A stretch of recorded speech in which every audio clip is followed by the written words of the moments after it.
Yo, what's up? Good morning, morning, morning, morning, morning, morning, morning, morning, morning, morning, morning, morning, morning, morning, morning, morning, morning, morning, morning, morning. Good morning, guys. Today's video, guys, February 5. Doon sa unang video ko, guys, nagpakita ko doon na fry galing sa ating Eskinita, guys. Tapos hindi ko na nabidyohan yung pagkuha ko sa aking mga muli doon sa terrace, guys, nag-fry din. Ngayon, guys, afterwards no na naayos ko na yung aking mga fries sa Eskinita, na ilagay ko na, guys, sila sa grow out.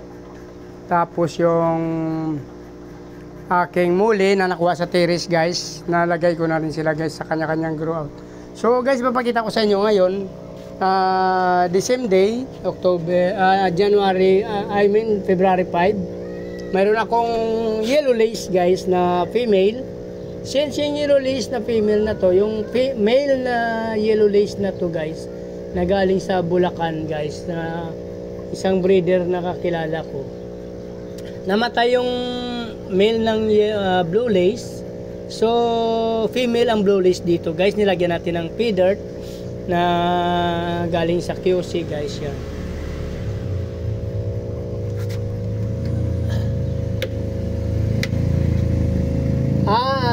Gym to na ano pala, guys. Galing to sa Bulacan pala na pea dirt na nailagay natin dito, guys. Pinapakita ko sa inyo to, guys, kasi hindi na siya buntis. Ito na, guys, nagbuga na siya, guys. Yan, napakadaming fry, guys, yung binuga niya. Yun, kung hindi ko pa mabibilang, guys, kasi ang dami. Nasa 30 plus to, guys. Hindi nyo lang siguro masyadong kita, guys, since medyo maputi-puti. Yan,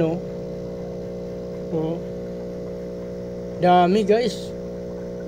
Kumuha ko doon ng magkukuha tayo ng mineral water pala ito. Nilagay ko pala muna maliit pala. Akala ko kasi, guys, dalawa lang kanina. So kinuha ko 1 liter lang na parang sabita ko ito, guys. Yung problema pala, ang dami pala. So kukuha tayo ng malaking nito, guys, malaking mineral water. Kasi separate natin to. Hindi natin pwede isama doon sa ibang gapi natin. Since titingnan natin paglabas nito, kasi blue lace yung mami nila, guys, ang ganda. Tapos yung pea dirt ang tatay nito. So try natin kung anong lumabas. Anong paglaki nila, guys, anong itsura. So tutunawin na natin to yung asin, guys. Tapos kukuha tayo ng malaking ganyan, guys, sa 10 liters lang natin to ilagay siguro. So pinag-isipan ko pa, guys, sa 10 liters natin ilagay, or mayroon kasi ako dito, guys, siguro. Bata dito na lang yun, guys, sa ating ito, halapan natin to. Dito natin to ilagay, guys. So ito, guys, naisipan ko na lang na ilalagay na lang natin dito sa ating, may danyo tayo dito, guys, na kukunti lang naman ang laman ng isang tab na to, guys. So naisipan ko dito na lang ilagay, guys, yung ating yellow lace, blue lace, I mean, guys, blue lace pea dirt. Yan, guys. Yan, guys, sama na natin dyan. Dyan na natin ilagay. Mayroon kasi dyan, guys, mga danyo din. Konti rin kasi ang danyo dyan, guys. Mayroon tayong mga ilan na danyo. Yan, guys, daming ganda danyo. So naisipan ko na, nag-decide na ako na dito ko na lang ilagay, guys.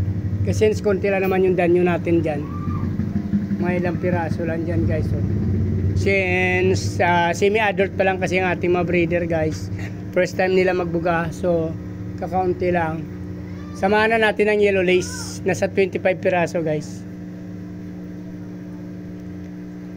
So ito na naman na, guys. So, pag nagustuhan nyo yung video nyo, please like, follow, subscribe na lang, guys. Kung sama nyo na rin notification bell para updated kayo sa mga video na in-upload ko sa araw-araw, guys.